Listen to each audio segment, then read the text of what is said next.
Welcome to Inside R&D. I'm your host, Rich Hagon, and here in Seattle, at the home of Wizards of the Coast, together we'll explore a wondrous new world, seamlessly blending myth, legend, and ancient reality into a setting that is uniquely magic. Theros is a world where the monsters start big and get bigger. Theros is a world where heroes rise to meet epic challenges pulled from the eternal storybooks. And Theros is a world where the Pantheon of the Gods rule over all, waiting for us to show them our devotion. But for our stories to unfold, first, we need a beginning. Okay, well, it all began when we did the 7-year plan, and for year 3, I had an idea, but it didn't work. And so what happened was, Brittany Myth had said, we've been talking about doing Greek myth for a long time. Maybe this should be the spot where we do Greek mythology. And he had the idea of maybe that an enchantment block is something we haven't done for a long time either. And he says, well, he felt like maybe enchantments would make sense with gods, that he thought there's some similarity. And so I got given the idea of, let's do Greek mythology with enchantments. And so I walked away, and I was like, well, how exactly do we make this work? Greek myth was a lot of the reason I wanted to be a fantasy writer, because these stories have lasted for, eons. We have how Hercules solved the labors. There's something just eternal about these stories, and as a storyteller, that's fun. I think about when I'm planning a story, you need that problem-solving moment that, of course, the Greek myths are full of. So it's been a love of mine since I was a kid, and I was thrilled when they said that they were going to do a Greek mythology set. When I was a kid, here's how I used to function. I loved to read, and so I would pick a topic.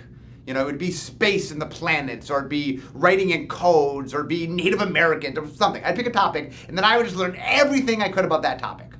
Well, one of those topics was Greek and Roman mythology. That I got into it, and I read every book I can get my hands on. And so for a period of time, I was living and breathing Greek mythology. So when we found out that we were going to do Greek and Roman mythology, all this stuff comes pouring out. Greek mythology is sort of the mythology. It's sort of one of the more ancient ones, and so many things are rooted in it that it makes it really interesting. But even beyond just that strictly textbook mythology, are other influences that you have. Like, one of my favorite creators of all time is Harryhausen, who did all those great movies, and Jason and the Argonauts, and all just incredible movies before we had all kinds of 3D, type of stuff.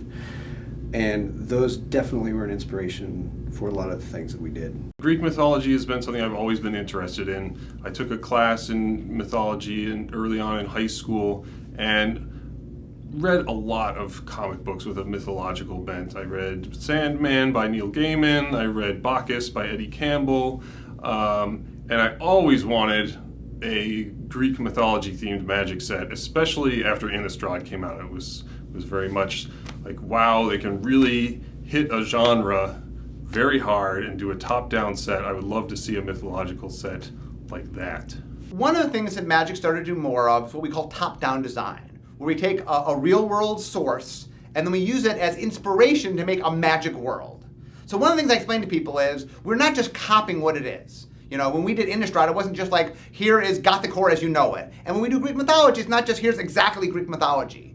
So the trick is to sort of capture the tropes, but put our spin on them. So the idea is, there's a wooden horse, but it's not a Trojan horse. We don't have Troy, but we have Acros. So it's an Acron horse. The world building of Theros kind of assumes that most of what you read in Greek myth is just literally true. What if there were a world where all these myths came alive?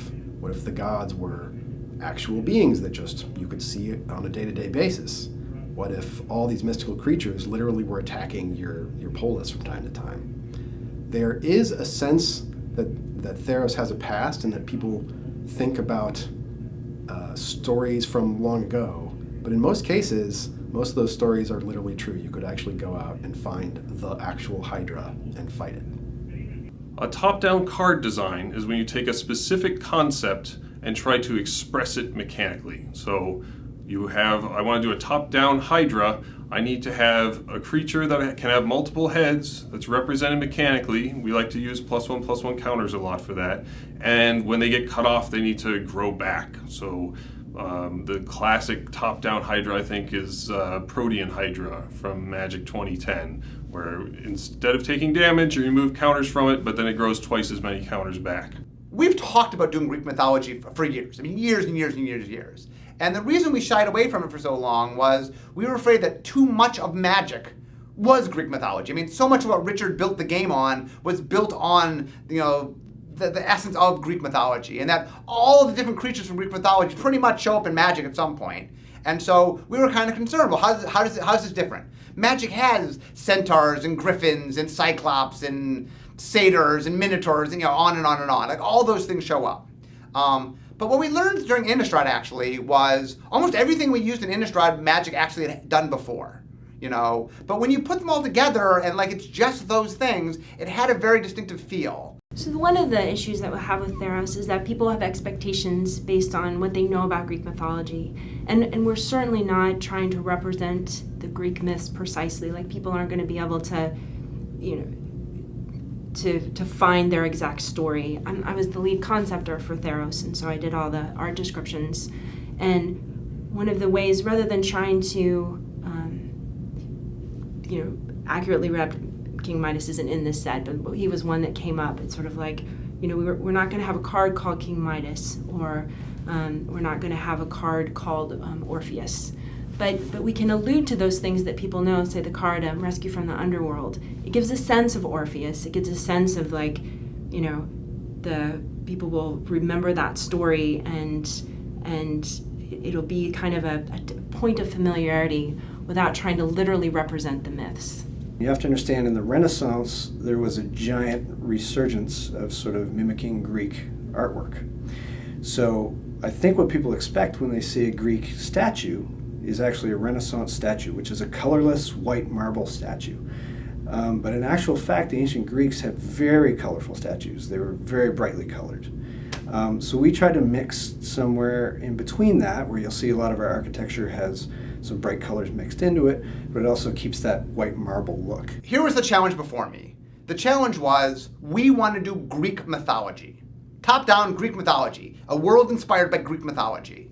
Now, when I went into it, I assumed to be a lot like Innistrad. But what I learned very quickly was, people know horror from pop culture, from movies and TV. I wanted the gameplay to capture the same sense that you got when you read Greek mythology. And what I realized with lots of experimentation is it was about accomplishment. It was about building something. That in Greek mythology, you start with a young hero, an untested hero. In fact, the whole idea of the myth of the epic hero, that comes from the Greeks.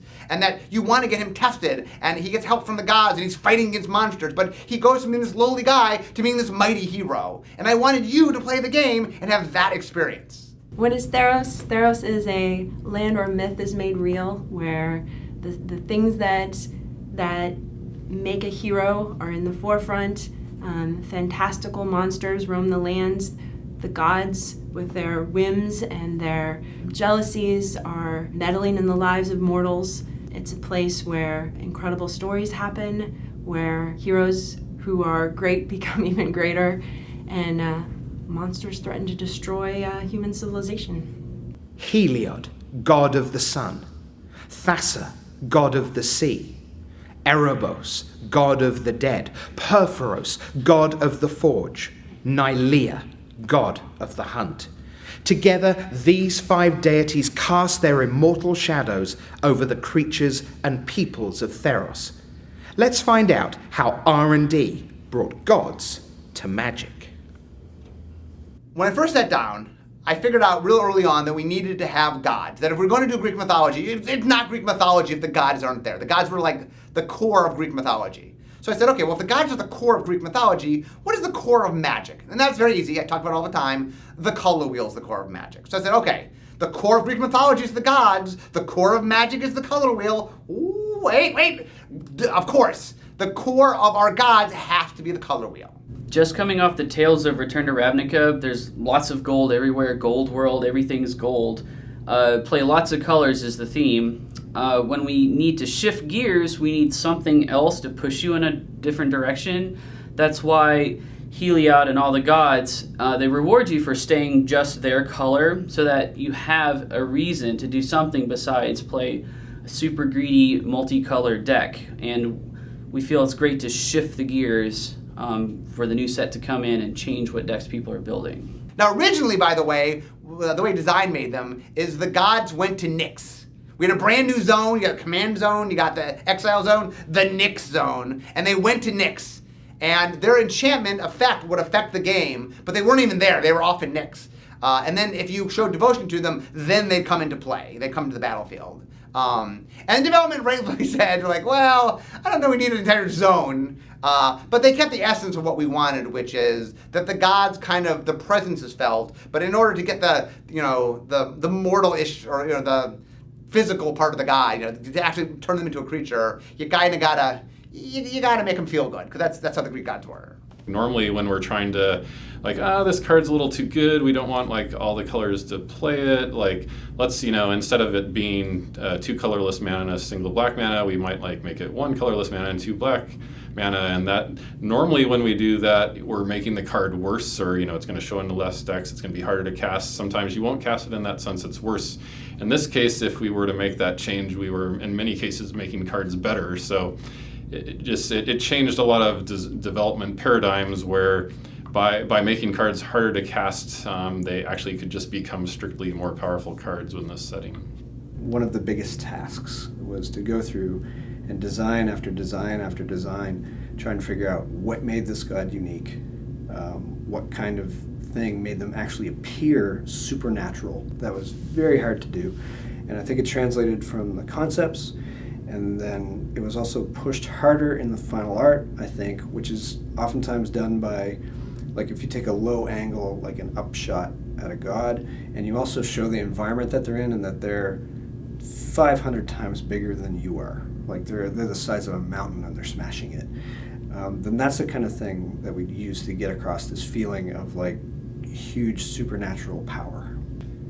Each god has sort of a signature weapon that is associated with that god. And each god's weapon is also an enchantment. We've talked about how the magic of the gods is enchantments. So anything associated with them, anything that's created from divine magic has the enchantment type and has this kind of like Starfield look to it. So occasionally, if you're a very devout worshiper of your god, they might lend their signature weapon to you and you can actually wield it. And this is considered a very great sign of approval from the gods. If you are able to be graced with the sun spear of Heliod, use it well.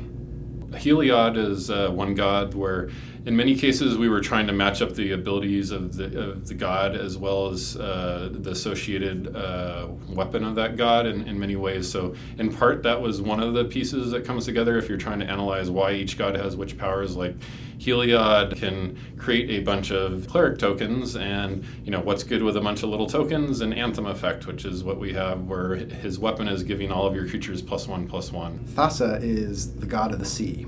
She is a god that believes in progress over time, but also can punish those who don't see things her way. She rules over the Tritons, which are the merfolk of Theros, and they believe that she is going to guide them to a grand future. Thassa, we were trying to figure out what can blue do here. These gods have devotion. A bunch of counterspells doesn't help you. And so we said, well, we'll help by making the blue one faster to get on the battlefield and really reward you. And then we added the Master of Waves to give blue another strong devotion permanent to help build a deck. When you die on Theros, instead of rotting in the ground, you transfer to this underworld where you live out in this world of the dead. The god who rules over this underworld is Erebos, the god of the dead. If you ever wish to leave the underworld, you have to ask Erebos. He usually says no, but sometimes it is possible to escape the underworld if you manage to sacrifice your identity. That's the cost of leaving the underworld. That's what you see in The Returned, which are these undead beings that roam Theros. They have a gold mask over their face. That's represents that they have sacrificed their identity. It would be nice to tap into Black getting power by paying life.